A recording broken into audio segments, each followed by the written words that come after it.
beautiful souls of the world. Zena Electra, I am here. Yeah. Sharing these good vibes of you.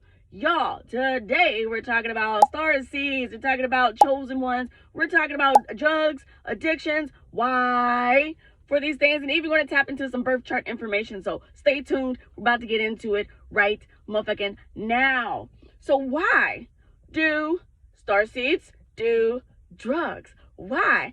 But first, a song break. I'm your mama, I'm your daddy, I'm that nigga in the alley. I'm your doctor, what you need? Here's some coke, have some weed. You know me, I'm your friend, your main boy, thick and thin. I'm your pusher man. Boom, boom, cause I'm your pusher man. Y'all, I had to bring Curtis Mayfield into the picture because everybody that does something has you know what I'm saying, a supplier, a dealer, the link, you know what I'm saying? You have somebody to hook you up, you know what I'm saying? The pusher man, right? So let's talk about star seeds and chosen ones, shall we? So if you are a chosen one, that means you are also simultaneously a star seed, right? Star seeds are souls incarnated here on Earth from other star systems. These other star systems could be the Pleiades, it could be Arcturus, it could be Andromeda, it could be Lyra, it could be Sirius. Sirius in general. So because these beings came down to incarnate into Earth, we are here to help Earth get back up to where it's in a higher vibrational state. It's called ascension. It's the picking up of Earth out of its low third dimensional state to bring it into a place that feels better and to shake off the nasty oogie boogies. That's what we're here to do right motherfucking now. And so since Earth isn't home to the chosen ones, to the star seeds, it feels bad. It feels bad. It's heavy. It's dense. It takes too long to manifest shit. When you're in higher frequency, higher vibrations, you can think it and it's there. You can think it and it appears. It is not, it doesn't take effort like how it takes effort here. And so this is triggering and traumatizing to a lot of people, to a lot of chosen ones, to a lot of star seeds. Like this, we want to feel good. That's why when you do drugs, it's called getting high, right? Because without it, a lot of star seeds feel what? Low.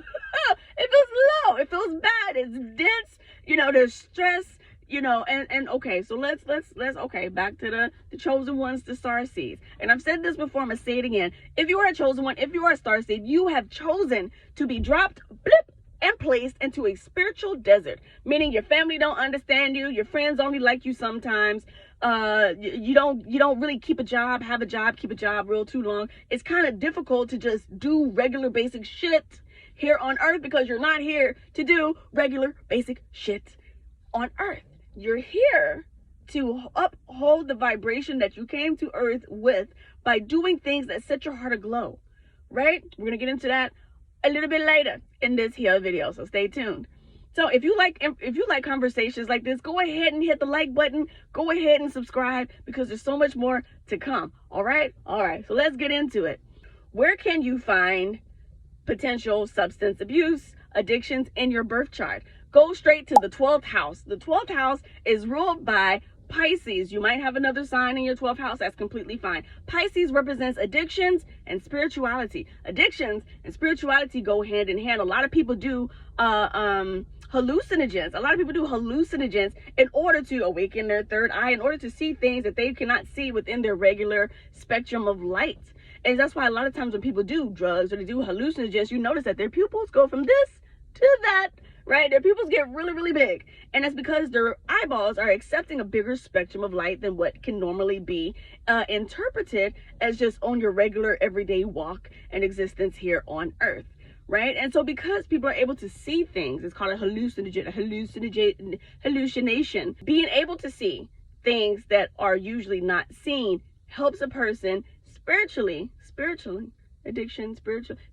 know that there's more than what meets the eye in this existence right now, which actually helps them realize that, dang, that feels more like where I came from than me without it, right? So It's interesting. It's very interesting. And if y'all want to know about things that I've done and my experiences with it and the whys behind what I've done, just let me know. Hit the comments and we can get into it. If not, I'm gonna go into something else.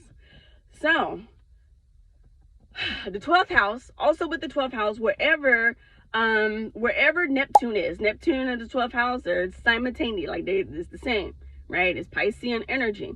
So let's say if you have Neptune in the 2nd house, right? You could be addicted to materials. You just always want stuff, material things, or you could be very gluttonous, you know, or you could be addicted to money. You just want more of it. Oh, I know how to make it. Oh, I'm just going to attract more of it. And without it, you just want to jump a bridge, right? Or, so it's hot. It's hot. Y'all see me? That's how I found myself with these locks. I'd be like, ah. But okay. So Neptune, 12th house. You can also look at Pluto, wherever Pluto is in your birth chart, and or your 8th house. So the 8th house represents sex, right? So you might be addicted to sex. Or Pluto itself is a very obsessive and controlling energy. So wherever Pluto is, you might be addicted to whatever you're obsessing over and or trying to maintain and keep control over. So 8th house, Pluto, 12th house, Neptune. Also, we're going to talk about Jupiter. The correct answer was Jupiter! Because Jupiter represents expansion, and where there are Sagittarius placements, wherever you have Jupiter, you're just going to want more of. Jupiter is very generous, and if you're used to having more, you're just going to want more. It's expansive and it's never ending. Jupiter is like this King Solomon of signs and symbols and planets, and like it's just wonderful. But also, wherever there's Sagittarian energy, there's the ability to be an alcoholic, right? So if somebody has Neptune and their Jupiter side by side, that motherfucker drinks. I mean, fish tanks, fish bowls, they drink. They're not gonna miss a happy hour. They're there for it, right? So that's where, you know, places where you can start within your birth chart to find out if you have an addictive personality or what you might be addicted to. Check out your Neptune, check out your Pluto, check out your Jupiter. Just like I said, dabbling in substances is not wrong. Just know who you're getting your stuff from, and always do it with a safe person, somebody that you feel comfortable with. Always do it with somebody that you feel comfortable with, right? If you were to pass out, knock out, if you were to have a complete panic attack, will they take you to a hospital? Will they, you know, so do it with somebody who you trust and who also loves you, you know. And I bet you're like, oh, if they love me, then why would they let me do drugs? Don't worry about that. Do it with somebody that you trust and who will get you to help if you need help, and even somebody to watch over and to monitor you if you need to be monitored, right? So in my existence, in my experience, I've done a plethora of things. I've done DMT, I've done LSD, I've done ecstasy. DMT, that sounds like a song. DMT, LSD, ecstasy. I've done a lot of things. So why else would a starseed, would a chosen one, dabble with narcotics, dabble in drugs? Because they're looking for also they're looking to feel good so they can be inspired. It's hard to be inspired when you're struggling. It's hard to create. Just think about the Jimi Hendrix. Think about the Amy Winehouses of the world. Think about the Louis Armstrongs of the world. Like, all of those motherfuckers did something. Even Rick James. Cocaine's a hell of a drug. Cocaine's a hell of a drug. Rick is encouraging me. You know, he shows up at my brother's house fucked up. Nice place, nigga. Cocaine is a hell of a drug, especially if misused, right? So doing the drug isn't bad. It's the addicting yourself to it. It's the not being able to go through a day without it. That is where there's wrong. That's when it becomes wrong. And that's when you can open yourself up to demonic attachments. I've seen it done. There's a very beautiful starseed who I love and adore deeply with all of my heart. I've seen him in multiple lifetimes because I do past life regressions. I've received past life regressions. I've seen this person in multiple lifetimes, and to know that he's such a beautiful freaking spirit, but he cannot release his substance of choice, it makes me sad. And he's functioning. He's completely functioning. But I do feel as if he's a passenger in his own body. And if you guys want me to speak more on that, I can speak more on that in future videos. Y'all gotta let me know so I can know what the fuck to talk about. Right now I'm shooting in the dark. So, being overly dependent and needing something makes doing something wrong. Not doing something to try something.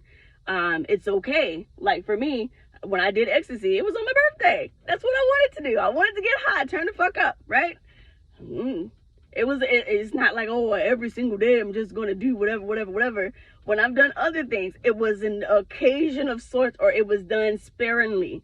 It wasn't done. And because I'm a starseed, I feel like that's why I haven't been addicted to anything, because my will is stronger than my won't. like you're going to catch that on the way home. That's what the preacher used to say. You're going to catch that one on the way home. So my free will is stronger than my won't, right? If I didn't have this free will, I would want to do more drugs. Also, let's talk about ayahuasca real quick. Ayahuasca is great. I've done ayahuasca. If anybody wants to do an ayahuasca retreat with me, let me know. Post it in the description. I'm trying to get to know y'all so y'all can get to know me, so we can both all of us heal and ascend this motherfucker.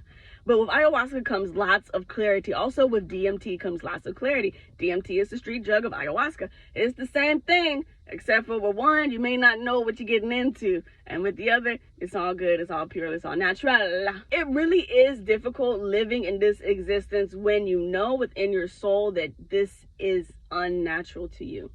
And for myself, life has been very emotional, because it's just like, where do I fit in?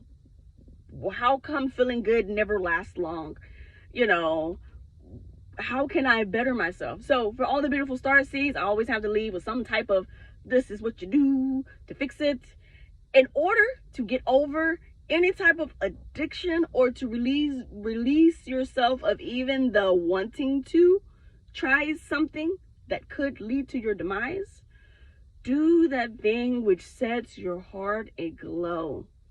Do that thing that makes you happy, regardless if you get any attention for it or not. Because that, by doing so, is going to raise your vibration and attract better things to you, so you won't need a substance. But the reason why you feel like you might want a substance, or you do substances, is because you're looking for something that feels like home. You guys, you beautiful, lovely faces, let's shout out before I roll up out of here. Shout out to the shamans, shout out to the starseeds, shout out to the priests and the priestesses, shout out to the gurus, shout out to you, you beautiful, lovely faces. I am Zena Electra, Soul Evolutionary Guide. Until next time, you guys, please like, share, subscribe, and leave some comments. I want to talk to y'all, all right? Peace.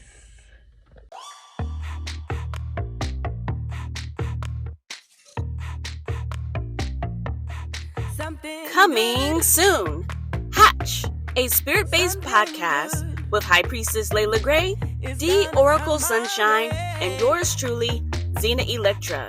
Here on Hatch, we are starting conversations to break you free from your spiritual shell.